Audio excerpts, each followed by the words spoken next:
The silence in the underground vault was heavier than the steel doors behind me. It was 3 in the morning, and the white neon lights flickered over the empty display cases. My son stood there in a black hoodie, surrounded by $17.5 million in stolen gold, looking at me not with guilt, but with triumph.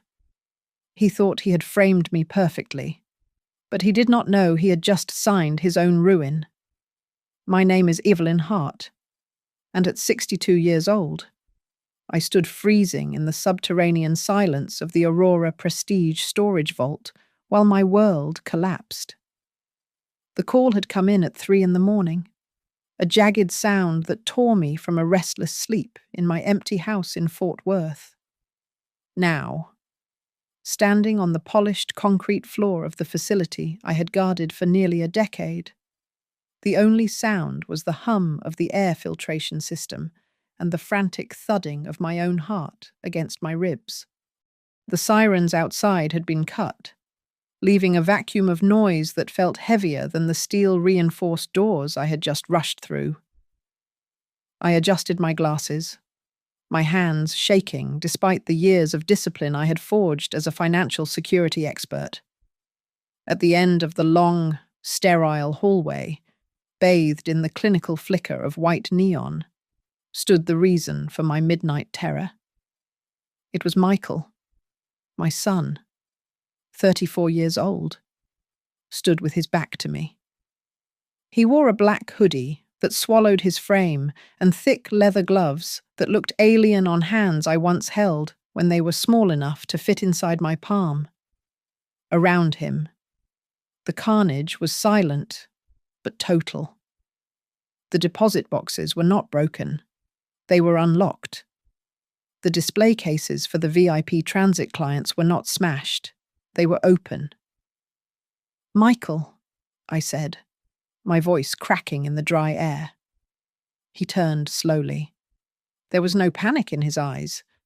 There was no fear of the mother who had raised him alone. Instead, he looked at the empty shelves with a terrifying, hollow calm. Above us, the security camera rotated in its housing, its red eye blinking a steady, damning rhythm. "Why did you come?"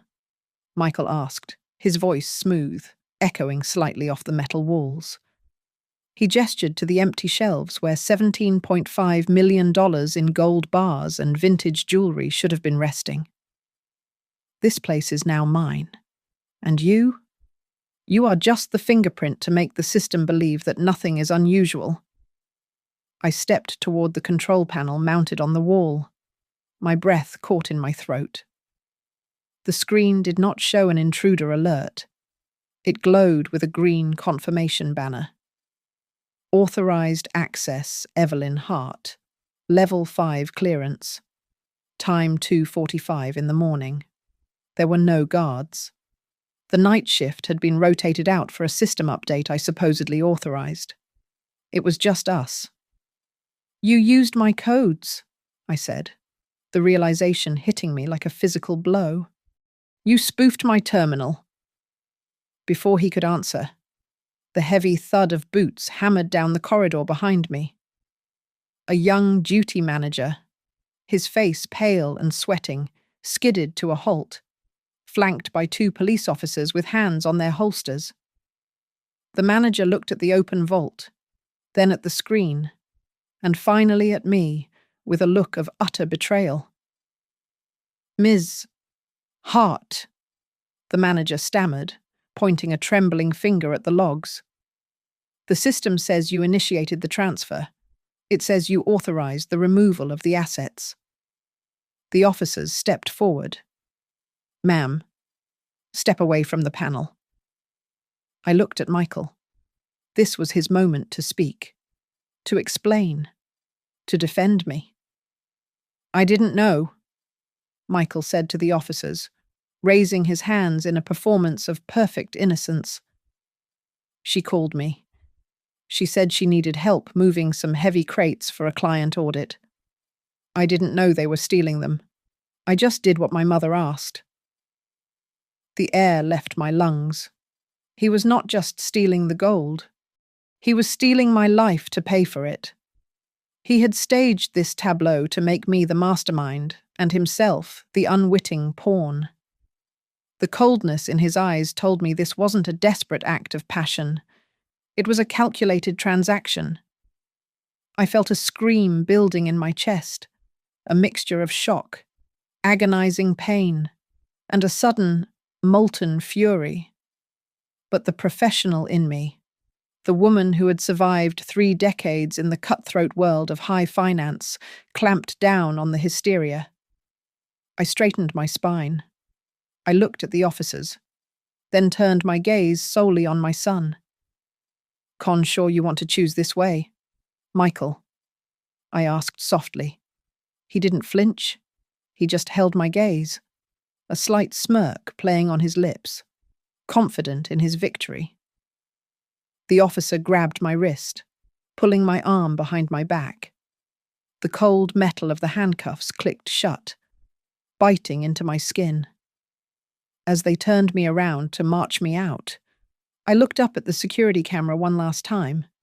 I stared into the lens, as if I were looking into the eyes of a future jury, or perhaps into the eyes of God. To understand why this day buried my son's future instead of mine, you have to go back. You have to go back 5 months, to the moment I first let the enemy into my house. 5 months before the sirens wailed. My life was a quiet equation of discipline and solitude. I lived in a modest brick bungalow in the suburbs of Fort Worth, a home that smelled of lemon polish and old paper. Since my husband passed, the silence of the house had become a roommate I learned to tolerate. I was not a woman who knitted or baked for church fundraisers. I was Evelyn Hart, a former financial security expert for one of the largest banks in Texas, now serving as the risk supervisor for Aurora Prestige Storage. My world was defined by protocols. For 35 years, I had built a reputation that was as impenetrable as the vaults I guarded. At Aurora, I did not just watch screens. I managed the biometric access codes, the retinal scanners, and the intricate choreography of receiving assets from our high-net-worth clients. These were oil barons from West Texas who needed to stash gold bullion off the books, and pop stars who needed a safe harbor for vintage diamond collections between tours. Every morning, I woke at 5, drank black coffee, and drove to the facility to ensure that the transition from the night crew to the day crew was seamless. My integrity was the only currency that mattered to me. Then there was Michael.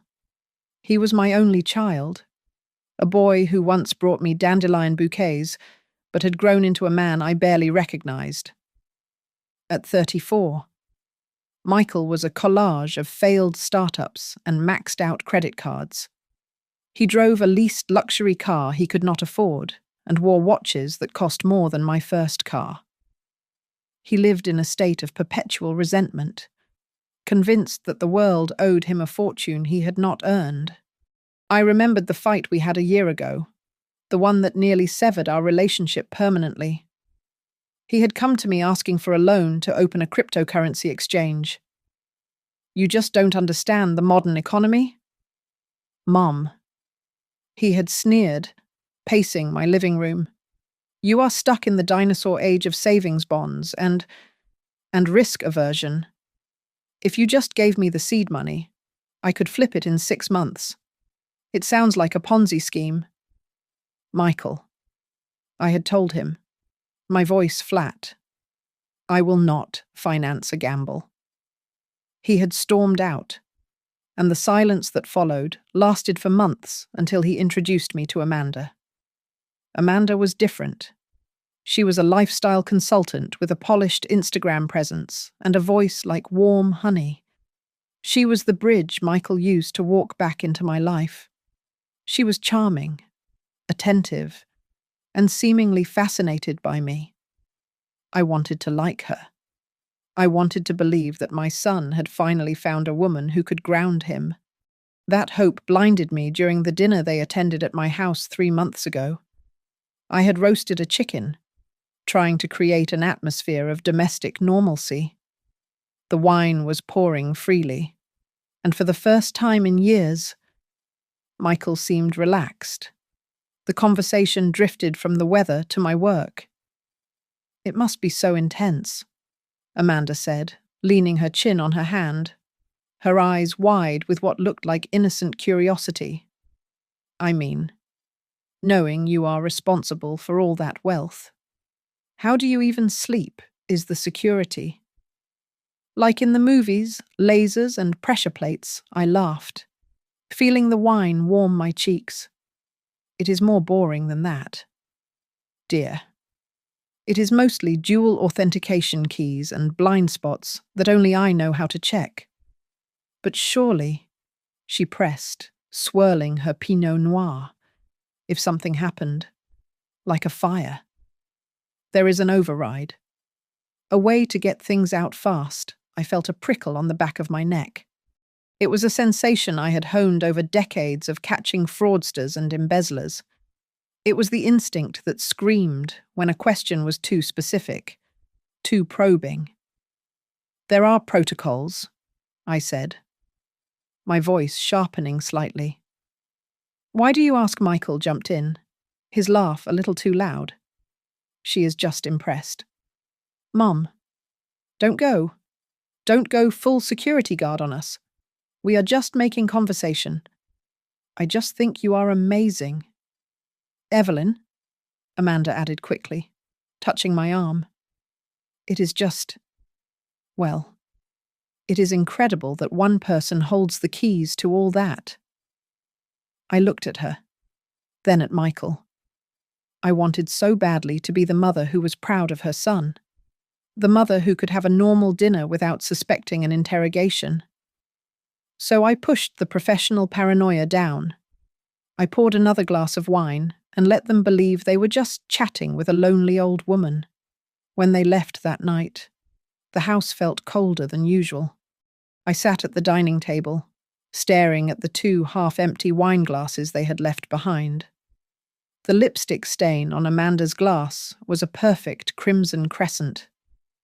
I ran my finger over the rim, unable to shake the feeling that a boundary had been crossed. I did not know it then, but that dinner was not a reunion. It was a reconnaissance mission, and I had just opened the door. 3 weeks after that dinner, Michael returned alone. He did not park in the driveway but left his car idling on the street, as if ready for a quick escape. When he walked through my door, he looked like a ghost of the confident man who had sat at my table. His eyes were bloodshot, his shirt was wrinkled, and he carried the sour scent of stale coffee and panic. He sat on the edge of the sofa, wringing his hands until the knuckles turned white. He told me that his recent investments had hit a complication. A private equity fund he had poured everything into turned out to be an unregulated, grey market operation. It had been seized, or frozen, or stolen. He was vague on the details, but the consequence was crystal clear. "I need $300,000. Mom," he said, his voice trembling. "If I don't come up with it by the 1st of the month, I lose everything. My reputation, my credit. And there are people involved who don't sue. They break things." I sat opposite him, my hands folded in my lap, feeling a cold stone settle in my stomach. "Michael, I don't have $300,000 liquid. You know my retirement is tied up in annuities and the house." He looked up, his eyes wet. "I know, but you have access. You manage the vault at Aurora." The air in the room seemed to vanish. I stared at him, waiting for the punchline, but there was only desperate intensity on his face. It wouldn't be stealing," he stammered, leaning forward. "Just a loan. You use a few bars of the stagnant inventory, the stuff clients haven't checked in years, as collateral for a bridge loan. I know a guy who can paper it. Once my other deal clears next month, we put it back. No one knows. Amanda, she can't handle this pressure. Mum, she is falling apart, please. A chill ran down my spine that had nothing to do with the air conditioning. My son was asking me to commit a felony. Do you hear yourself? I asked, my voice low and steady. You are asking me to embezzle client assets. That is grand larceny. Michael, it is a federal crime. It would destroy 35 years of my life. It would put me in prison. It is just temporary, he shouted, standing up and pacing the rug. God, you are so rigid. This is why you are alone. Mum, you care more about protecting some rich stranger's gold than your own son's life. I care about integrity, I shot back, standing up to face him. I care about not being a thief. Michael stopped pacing and looked at me with a venom I had never seen before. He took a step closer, invading my personal space, using his height to intimidate me. Integrity. He spat the word out like a curse. You worked 2 jobs when I was a kid. You missed my soccer games. You missed dinners. You said it was for us. But it wasn't. It was for you. It was so you could feel important. And now when I am drowning, you stand there talking about rules. I sacrificed everything to keep a roof over your head, I cried, my composure finally cracking. No, he interrupted, his voice dropping to a terrifying whisper. You sacrificed me. You never loved me. Mum, you only loved your work and your precious safe deposit boxes.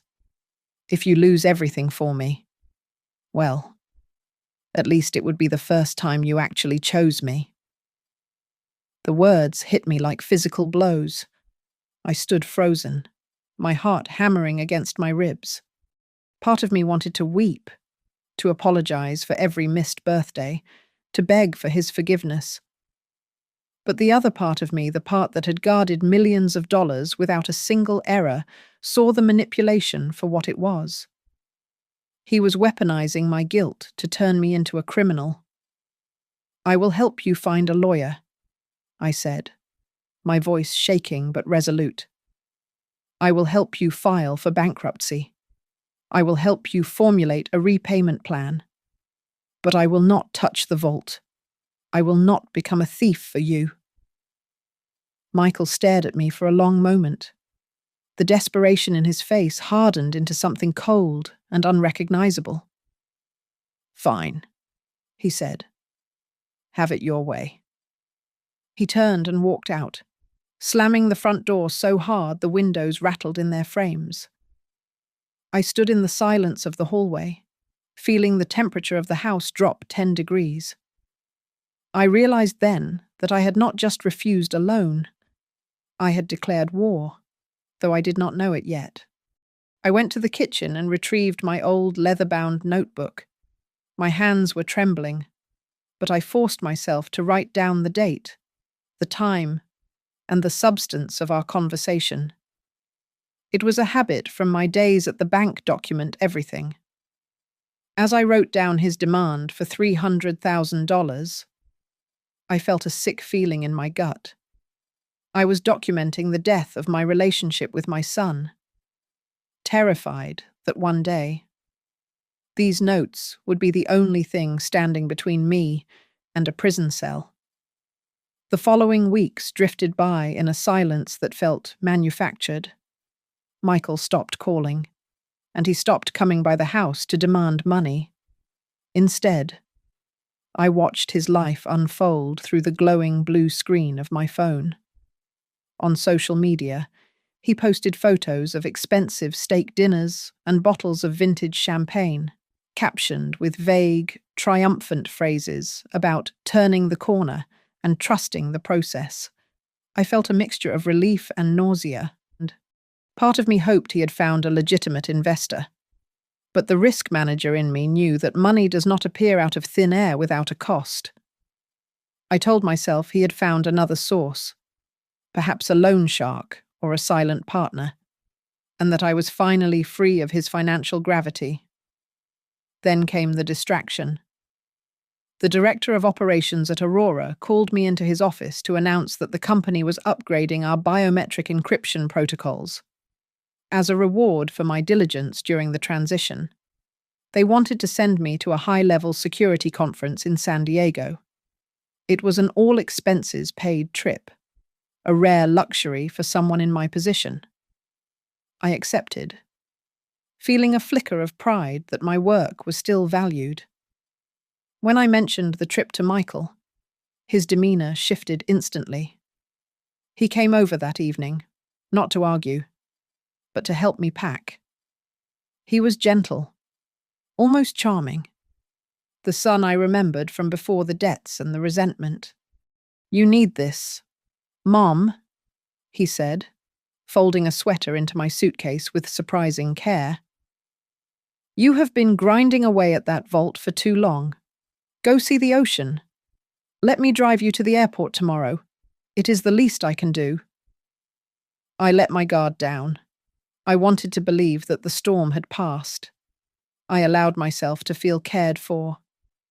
That night, just as I was zipping up my carry-on, my laptop pinged with an email.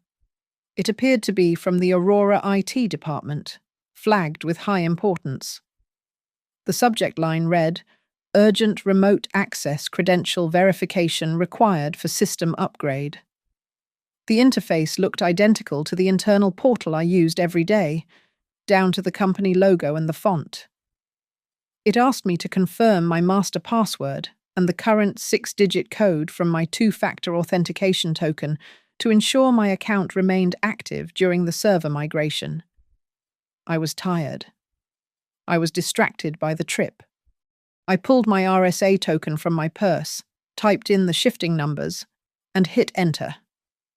The screen flashed a green checkmark. I closed the laptop, thinking I was being a responsible employee. I had no idea that I had just handed the keys to the castle to the enemy. The next morning, while I was 30,000 feet in the air somewhere over New Mexico, my digital ghost began to work in Dallas. Someone, sitting at a remote terminal, used the credentials I had unwittingly provided to log into the Aurora mainframe. They did not hack the system. They simply walked in through the front door using my name. They disabled the silent alarms for specific zones and authorized a maintenance window for the main vault.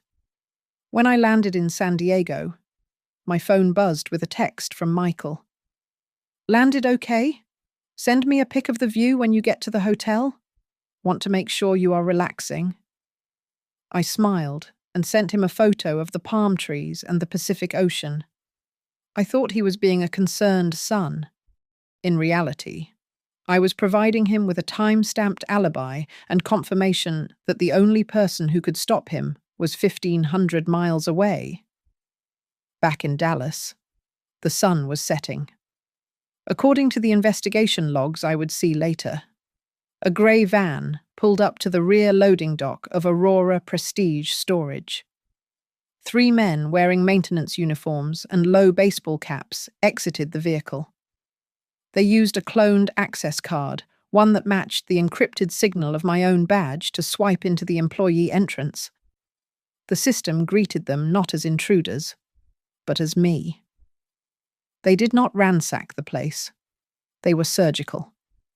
Using a manifest that could only have been pulled from my internal files, they went straight to the deposit boxes of our most insured clients. These were clients who held assets that were easy to melt down or resell: gold bullion, loose diamonds, and high-end watches. They ignored the sentimental heirlooms. They wanted liquidity. In less than 20 minutes, they emptied shelves worth $17.5 million. I knew none of this. I was standing on the balcony of my hotel room, breathing in the salt air, feeling the first moment of peace I had known in months. My phone rang. It was Michael. "Hey," I answered, feeling light. "The room is beautiful. Michael, thank you for pushing me to go." There was a long pause on the other end. The silence was heavy, static-filled. "Mum," he said, his voice devoid of the warmth he had shown the day before. "Are you sure you want to keep your hands clean?" "What?" I asked, confused by the odd question. "What are you talking about?" "Nothing," he said, and I heard a sharp intake of breath, as if he was steadying himself. "Just enjoy the view." The line went dead.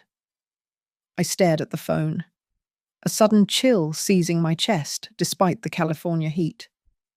I did not understand the question then, but later I would realize it was not a question at all. It was a taunt. He was telling me that while I stood there worrying about my moral high ground, he was busy dirtying my hands for me. I returned to Dallas with a tan I did not want and a sense of unease that I could not shake. The moment I swiped my badge at the employee entrance of Aurora Prestige Storage, the light turned red. A security guard I had known for 5 years stepped forward, refusing to meet my eyes, and escorted me directly to the executive conference room. Inside, the air was stale and cold. The director of operations, the head of legal, and a representative from human resources were already seated. There were no pleasantries. There was no coffee. "Sit down, Evelyn," the director said, his voice devoid of the warmth he had shown when presenting me with the conference tickets just days ago. They dimmed the lights and projected a series of system logs onto the wall. My stomach turned over. The screen displayed a timeline of the previous night. It showed my user ID, my biometric hash, and my digital signature authorizing the opening of 12 specific high-value deposit boxes. "I was in San Diego," I said, my voice sounding thin in the acoustic quiet of the room. "You know You sent me there." "We know where you were physically, Evelyn," the lawyer interjected, tapping a pen on the mahogany table. "But your credentials were used here. And then there is this." He clicked a button. A grainy video feed from the loading bay corridor appeared. It showed a figure, a woman, older, with short grey hair like mine, wearing a trench coat and a hat pulled low, walking with a familiar gait toward the vault. It was a performance, a blurry pantomime of me, designed to fool a camera lens, but not a human soul. "That is not me," I insisted, my hands gripping the edge of the table. "I received an email from IT. They asked for my token code for the migration. It was a phishing attack. I was hacked." The director sighed, a sound of disappointment that cut deeper than anger. "We checked the server logs. Evelyn, no such email was sent from our domain. To an outsider or a jury? This looks like you set up a remote access protocol to facilitate a theft while establishing an alibi." The human resources representative slid a paper across the table. "Effective immediately. You are suspended without pay, pending a federal investigation. We need your badge and your keys." I placed my badge on the table. It made a hollow plastic sound. In that second, 35 years of unblemished service evaporated. I was no longer the respected guardian of the vault. I was a liability. I was a suspect. Walking out of the building was the longest journey of my life. I passed the break room where younger analysts fell silent as I approached. They looked at their phones, at the floor, anywhere but at me. The shame was a physical weight, pressing down on my shoulders, reminding me that in their eyes, I was just a greedy old woman who had finally broken bad. That evening, Michael came to my house. He did not park down the street this time. He pulled right into the driveway. He walked in carrying a bag of takeout, his face arranged in a mask of concern that felt slightly too practiced. I heard, "Mum," he said, setting the food on the counter. "It is all over the local news. They are saying, well, ignore what they are saying. I am here." He hugged me, but his body felt rigid. He sat me down and poured me a glass of water. "Listen," he said, kneeling beside my chair and taking my hand. "We will get a lawyer, but you need to prepare yourself. If they have evidence, maybe we should look at a plea deal. Minimize the damage. A plea deal." I pulled my hand away. "I did not do it, Michael." I know, he said quickly, holding up his hands. "But the system is rigged. DAs don't care about truth. They care about closing cases. No matter what happens, you are still my mother. We will get through it." As he gestured, his sleeve rode up. Caught in the light of the kitchen lamp was a watch I had never seen before. It was a heavy, gold chronograph with a complex face, a timepiece that cost easily $20,000. The air in the kitchen seemed to freeze. The pieces of the puzzle slammed together in my mind with the force of a car crash. The sudden interest in my job, the questions about protocols, the investment that fell through, the trip to San Diego that he insisted I take, the email that came right after he left my house. He wasn't comforting me. He was scouting the damage. "That is a nice watch," I said, my voice steady despite the earthquake inside me. Michael pulled his sleeve down quickly. "Oh, it is a knockoff. A friend gave it to me." He left an hour later, promising to call in the morning. I locked the door and engaged the deadbolt. I did not go to sleep. Instead, I went to my study and pulled out my old leather notebook, the one where I manually recorded my login times and irregularities, a habit the younger staff mocked as obsolete. I opened my laptop, not to log into work, but to look at the raw data of my life over the last month. I cross-referenced the dates Michael visited with the dates the glitches happened at work. I looked at the timestamp of the phishing email and realized it arrived 10 minutes after Michael left my house, enough time for someone sitting in a car outside to hit send. He had not just stolen the gold. He had stolen my identity. He had used my love for him as the backdoor Trojan to destroy me. I closed the notebook. The tears I expected did not come.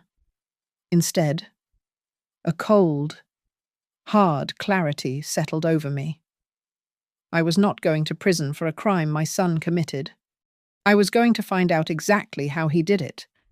And then I was going to make sure the world knew that while he might have inherited my eyes, he had inherited none of my intelligence. The Federal Bureau of Investigation does not operate on intuition. They operate on data. And right now, the data screamed that I was the inside man. Agent Isabel Morales was the lead investigator. She was young, sharp, and wore her skepticism like a shield. We sat in a sterile interrogation room that smelled of industrial cleaner and stale anxiety. She had placed a thick file between us, treating me with the polite distance one reserves for a grandmother who might also be a felon. "I am not here to confess. Agent Morales," I said, my voice steady. "I am here to do the job your tech team hasn't finished. I want to see the raw server logs, not the summary report. I need the hex data for the night of the breach." Morales raised an eyebrow. "That is classified evidence, Ms. Hart. You are a person of interest. I am the only person in this room who built the architecture of that security system. I countered. You see a login event. I see the ghosts in the machine. If you want to close this case before the trail goes cold, let me look. After a tense silence, she slid a tablet across the table. It took me less than 15 minutes to find the anomaly. To the untrained eye, the log showed a standard remote login from my laptop, but I looked deeper, at the packet latency. Look here, I said, pointing to a string of code. The handshake protocol took 40 milliseconds longer than usual. That is not network lag. That is a tunnel. The signal was spoofed.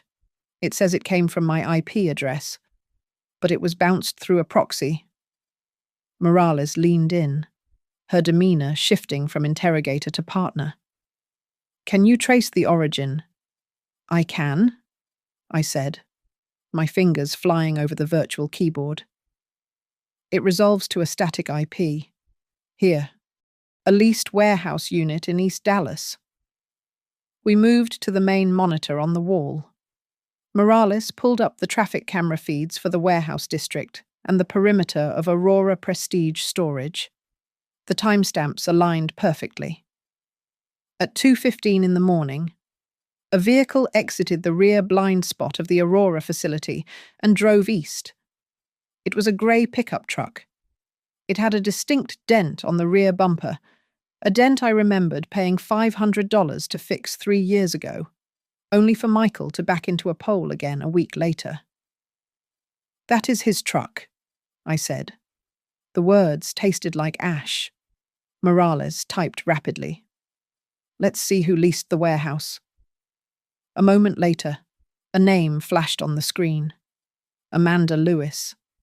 The beautiful, inquisitive girlfriend. The dinner. The questions about the fire suppression system. The new watch. The pieces clicked together with the terrifying precision of a bear trap. There is more, Morales said, her voice softer now. She opened a financial dossier. We found a series of transfers initiated from your personal savings account over the last 3 months. Small amounts at first, then larger chunks, moving to shell accounts that link back to that warehouse. On paper, it looks like you were funding the operation. You were the investor. I felt the blood drain from my face. Michael had not just stolen my keys, he had logged into my bank account, likely using my phone while I was cooking dinner or sleeping, and set up a paper trail to frame me as the financier of my own destruction. We have been tracking a group called the Darius Cole Ring, Morales explained, closing the file. They specialize in soft target penetration. They don't hack firewalls, they hack families. They find the weak link, a son with gambling debts, a brother with a drug problem, and they use them to pressure the employee. Usually, the family member is a victim of coercion. She looked at me, and for the first time, I saw pity in her eyes. But in this case, the chatter we picked up suggests Michael didn't wait to be found. He reached out to them. He sold them the access. I sat back in the metal chair. The betrayal was absolute. My son had not stumbled into this. He had engineered it. He had walked into a den of wolves and offered up his mother as the meal. If I played the victim now, I would lose. The evidence was too damning. The frame-up too perfect. I had to stop being his mother and start being the security expert he had underestimated. Agent Morales, I said, looking her dead in the eye. If you arrest him now, he will claim coercion. He will blame Cole. He will blame me. And you will lose the gold because it is already gone. What are you suggesting? She asked. I am suggesting that we don't just defend, I said, feeling a cold resolve harden in my chest. We attack. Michael thinks I am a confused, scared old woman who is about to go to prison for him. Let's use that. I want to run a counter-operation. I want to infiltrate my own son's scheme. Morales hesitated. That is highly irregular. You are a civilian. I am the only one he trusts enough to manipulate, I said. Let me talk to him. Let me make him believe his plan is working. I will lead you to the gold, and I will hand you Darius Cole. But in exchange, I want full immunity, and I want to be the one to close the trap. Morales looked at me for a long time, measuring the steel in my voice. Then, she slowly nodded. Okay, Evelyn, let's see if you can lie as well as he can. I sat in my car, parked 2 blocks from the police station, and dialed my son's number. My hands were shaking, but this time, it was a performance.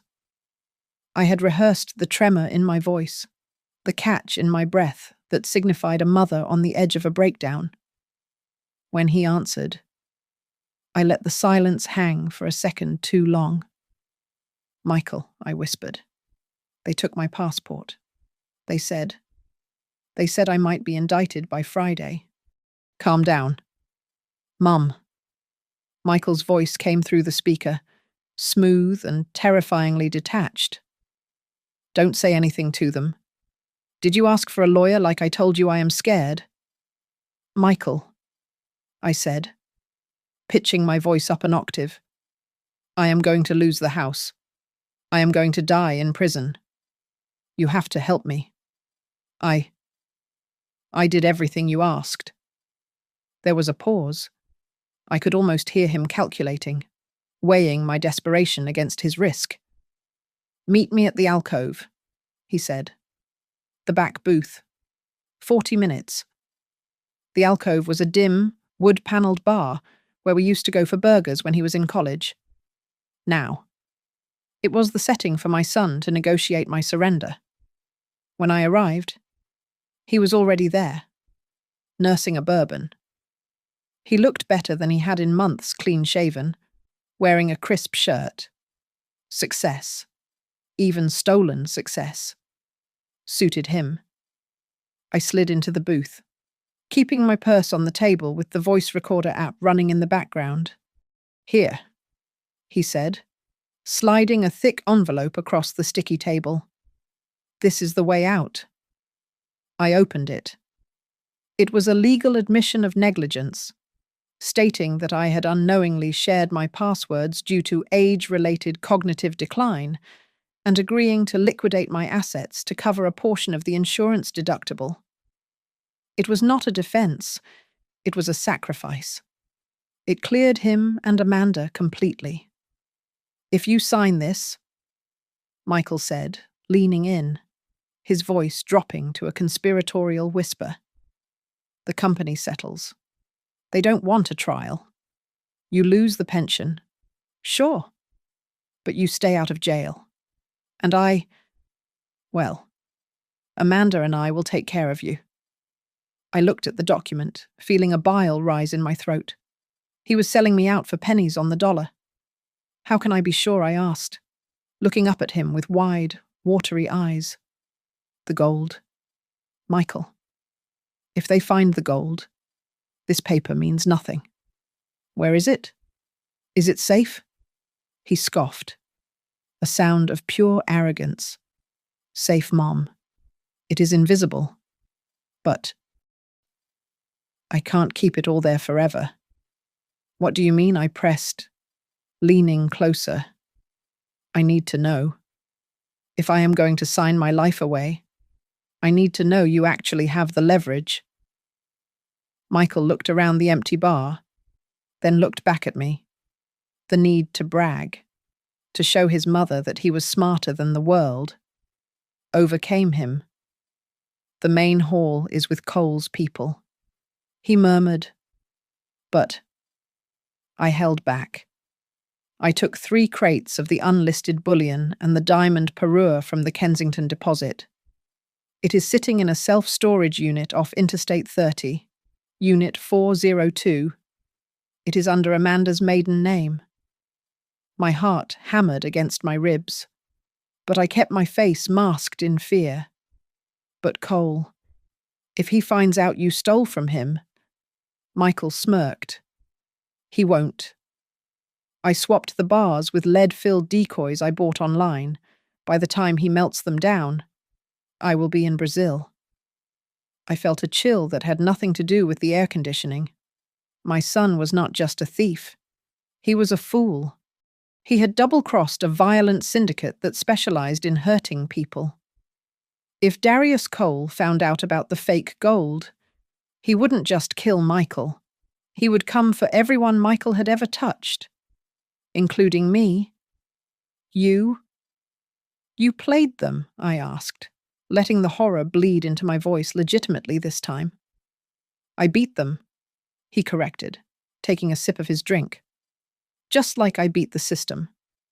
So, are you going to sign, or are you going to keep crying? I looked at him, really looked at him. I saw the little boy I had nursed through fevers, and I saw the monster he had become.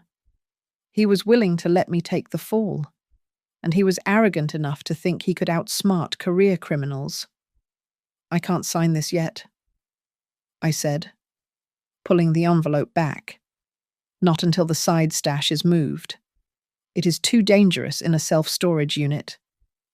Michael, those places get audited.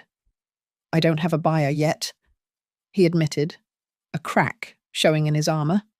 I need a fence who handles that volume without asking questions. I took a deep breath. This was the pivot point.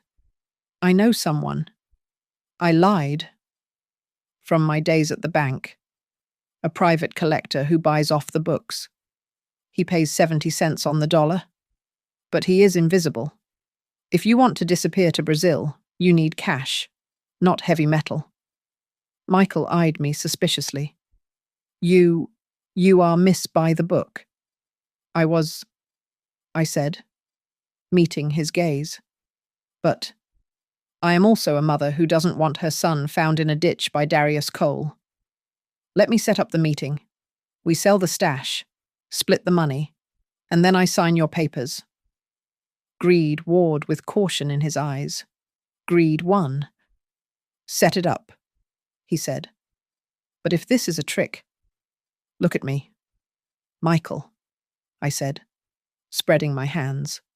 I am an old woman about to lose her pension. What fight do I have left? He nodded, satisfied with his victory. He finished his drink and left me there. I waited 5 minutes before I picked up my phone. I stopped the recording and hit send. The file uploaded to Agent Morales instantly.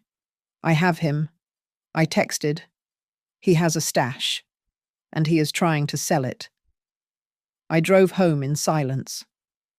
When I walked into my bathroom, I stood in front of the mirror. I looked at the lines around my eyes, the grey in my hair. I did not see a victim. I saw a hunter.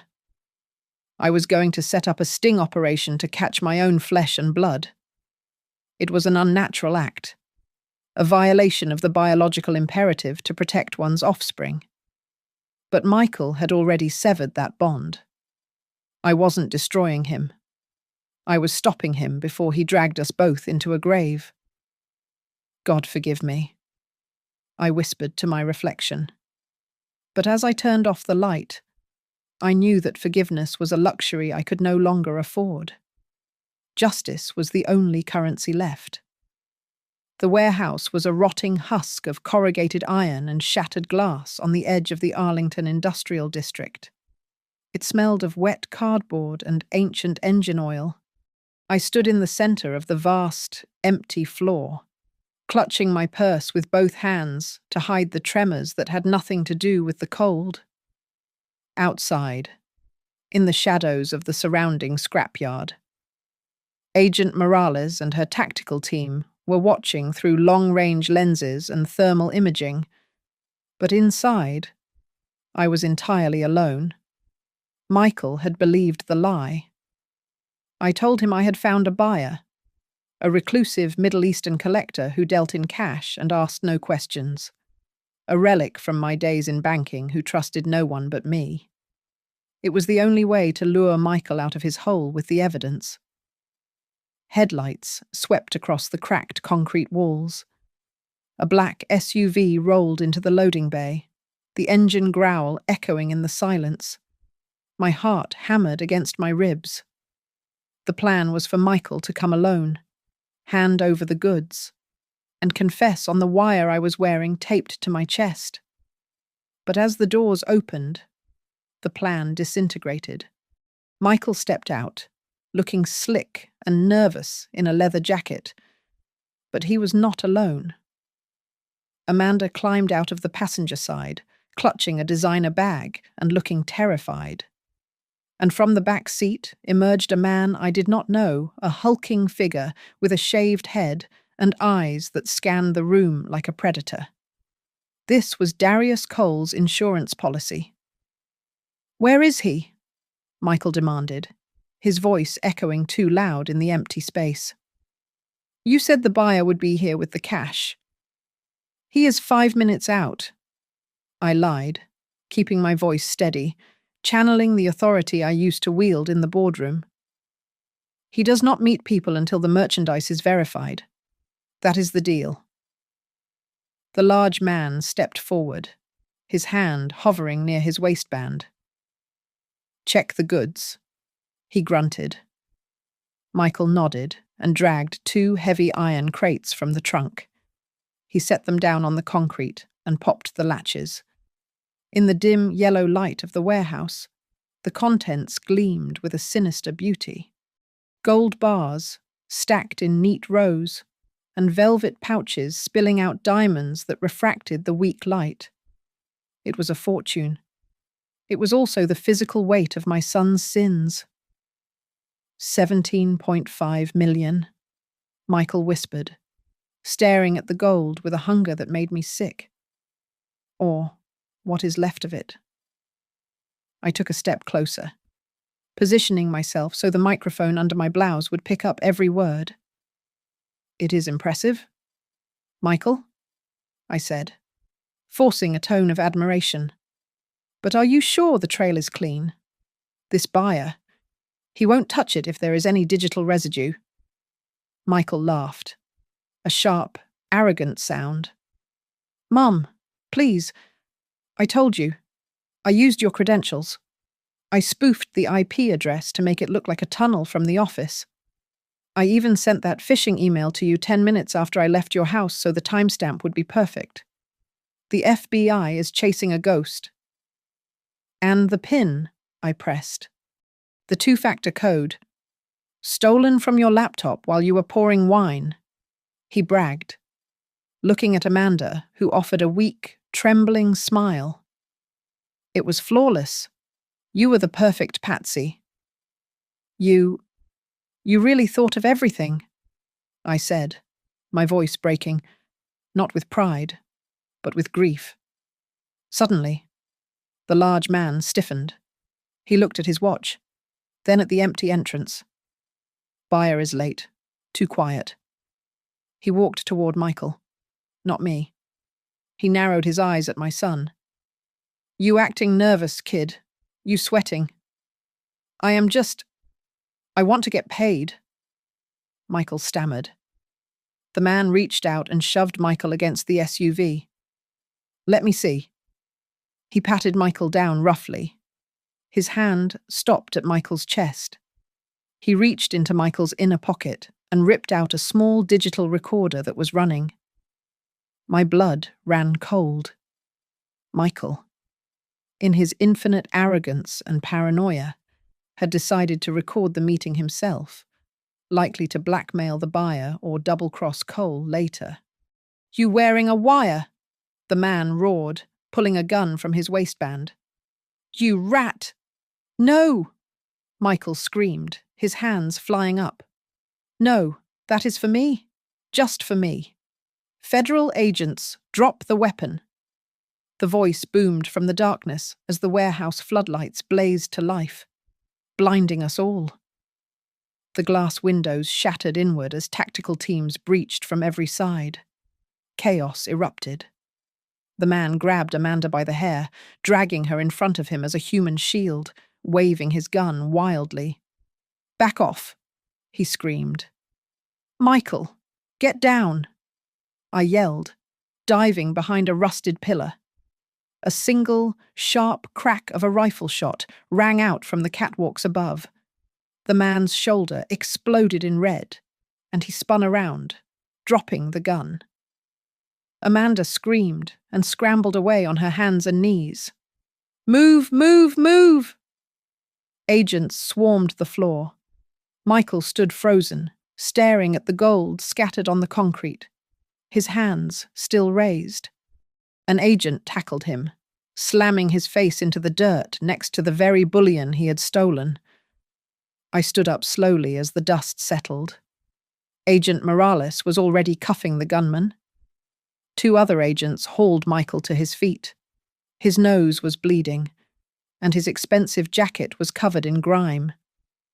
He looked up and saw me standing next to Morales, unharmed, uncuffed. The realization hit him with the force of a physical blow. "You—" Michael gasped, straining against the zip ties. "You set me up. You trapped me." I walked toward him. I did not cry. I did not reach out to comfort him. I looked at the son who had tried to sell my freedom for a few bars of metal. "No, Michael," I said, my voice trembling but clear enough for everyone to hear. "You dug the hole yourself. I just brought the flashlight so everyone could see how deep it really was." The headlines did not call it a tragedy. They called it the $17.5 million Aurora heist. For weeks after the arrest, my face was plastered across the evening news and the front pages of the Dallas papers.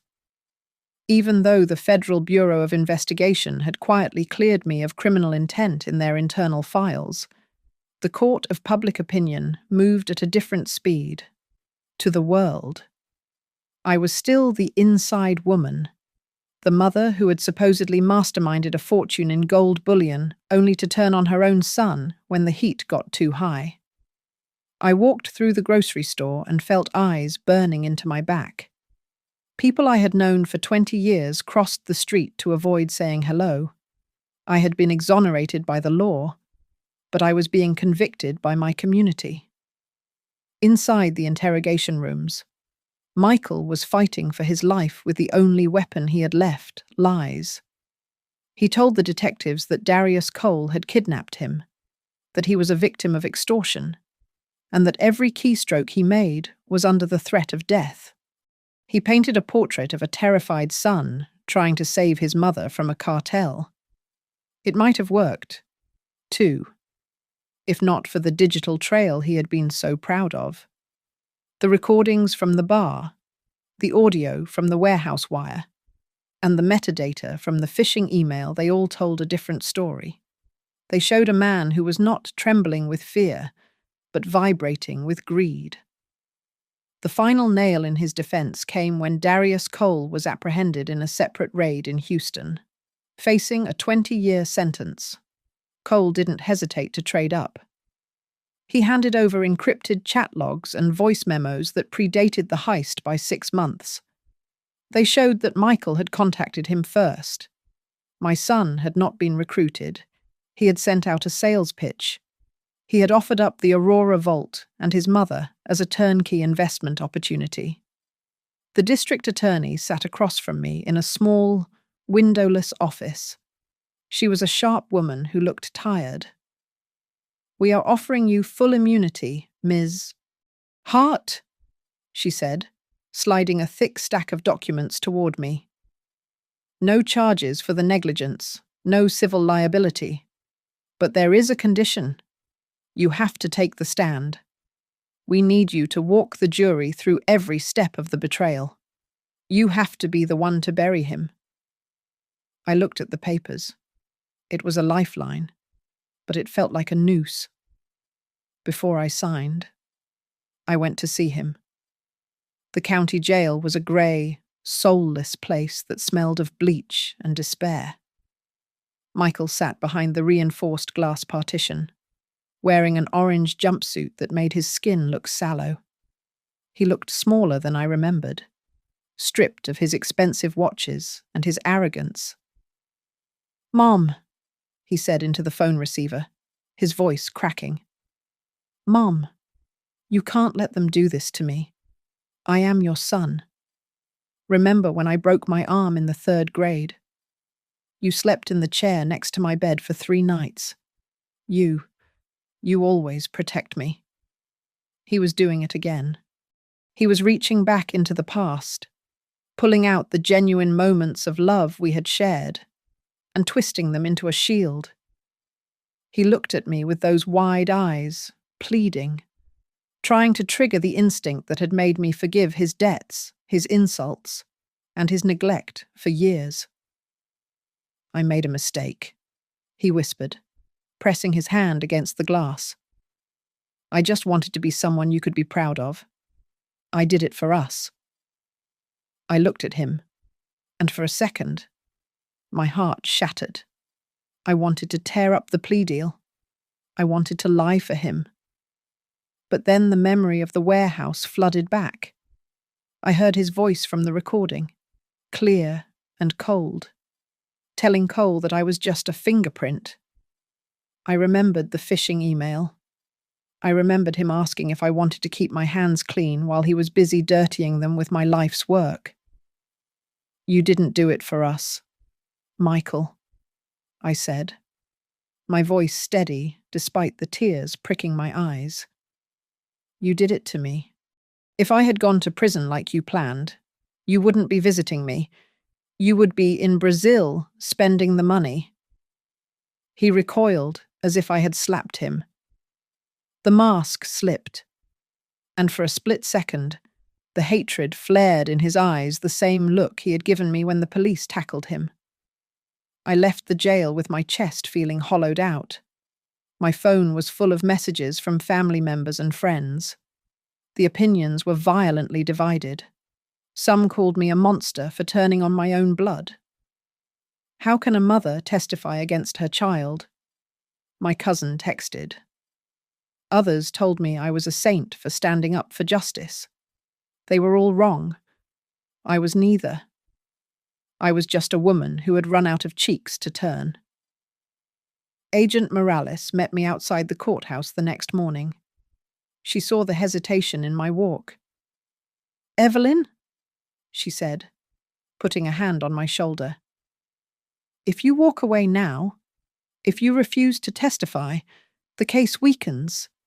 He might walk on a technicality, and if he walks, he learns that there is no line he can't cross. If you save him now, you are just financing his next victim. And next time, it won't be a vault. It will be a life." She was right. I knew she was right. But knowing it didn't make the pen feel any lighter. I walked into the prosecutor's office and sat down. I picked up the pen. The sound of my signature scratching across the paper was the loudest thing I had ever heard. I was signing away my son's freedom to save what was left of my soul. The next time I saw Michael, it wouldn't be across a dinner table or through a visitation window. It would be from the witness stand, where I would have to look him in the eye and tell the world that the boy I raised had died a long time ago. The federal trial was the final act of a play my son had written but did not know how to finish. The prosecutor laid out the mechanics of the Aurora heist with clinical precision, connecting Darius Cole, Amanda, and Michael in a web of greed that spanned $17.5 million. But Michael's defense attorney, a slick man with a suit that cost more than my car, tried to paint a different picture. He described Michael as a vulnerable victim of a predatory criminal underworld, and me as the ice queen whose coldness had driven her son to seek approval elsewhere. When I took the stand, I did not cry. I sat with my hands folded and told the truth. I recounted the dinner where Amanda probed for security details. I described the phishing email that arrived 10 minutes after Michael left my house. I described the cold wind in the Arlington warehouse. My voice was simple, stripping away the drama to reveal the ugly skeleton of betrayal beneath. The defense attorney stood up for cross-examination, buttoning his jacket with a smirk. "Ms. Hart," he said, pacing in front of the jury. "You were a strict mother, were you not? You refused to help your son with his business debts. You cut him off. Would you say that your rigidity pushed him to the brink?" I looked at the jury, then at Michael, who was refusing to meet my eyes. "My son was not pushed," I said, my voice ringing in the silent courtroom. "He chose to jump, and he dragged others down with him." The prosecutor then stood up to deliver the first crushing blow. He revealed that the majority of the gold Michael had stolen was actually part of a sting operation. The bars were chemically marked, tracked assets used by the Federal Bureau of Investigation and Aurora to map laundering routes. Michael had not stolen a fortune. He had stolen a tracking device. Desperate, Michael's lawyer played his final, fatal card. He produced a document, my will. "Ladies and gentlemen," the lawyer announced, "Ms. Hart disinherited her son 6 months before the robbery. This proves malice. She hated him. She wanted to destroy him long before any crime was committed." A murmur ran through the room. Michael looked up, a flicker of hope in his eyes. I leaned into the microphone. "Yes, I changed my will," I admitted. "I changed it the day I discovered that Michael had taken out a $2 million life insurance policy on me. He was the sole beneficiary." The courtroom went dead silent. The lawyer froze. "And if that is not enough," the prosecutor interjected, "we have this." He played a recording recovered from Darius Cole's phone. It was Michael's voice, clear and distinct, recorded in a bar weeks before the heist. "Don't worry about her." Michael's voice crackled through the speakers. "The old lady has a weak heart. Honestly, a big enough shock might just solve the problem for all of us. It would be cleaner than a nursing home." I watched Michael as his own voice filled the room. He shrank into his chair, his face crumbling. The arrogance, the victimhood, the charm, it all dissolved, leaving only a small, frightened man who had gambled his mother's life and lost. In my final statement, I did not ask for mercy. The only way to save him, I told the judge, looking directly at my son, is to make sure he has no one left to use. As long as he is free, he will find a victim. I am just the first one who survived him. The verdict was swift. Michael was sentenced to 20 years in federal prison for grand larceny, money laundering, and conspiracy to commit violence. Amanda received 8 years. Every asset Michael owned was seized. As for my own assets, I liquidated everything that remained. I set up a scholarship fund in my late husband's name for underprivileged students studying ethics in finance. I left nothing for Michael. Not a cent. Not a letter. Nothing. I walked out of the courthouse into the bright Texas afternoon. The sun was hot on my face. There were no reporters left. They had chased the police vans. There was no tearful goodbye. I stood on the sidewalk, a 62-year-old woman with an empty house and a quiet life ahead of me. I took a deep breath, tasting the air. Michael had tried to steal my future to pay for his greed, but as I walked toward my car, I realized he had failed. He had stolen his own life. Mine was just beginning. Thank you so much for listening to my story. I would love to know where you are tuning in from, so please drop your city or country in the comments below. I read every single one. If you want to hear more stories like this, make sure to subscribe to Grandma's Family Diary. Smash that like button and hit the hype button to help this video reach more people. Stay safe out there.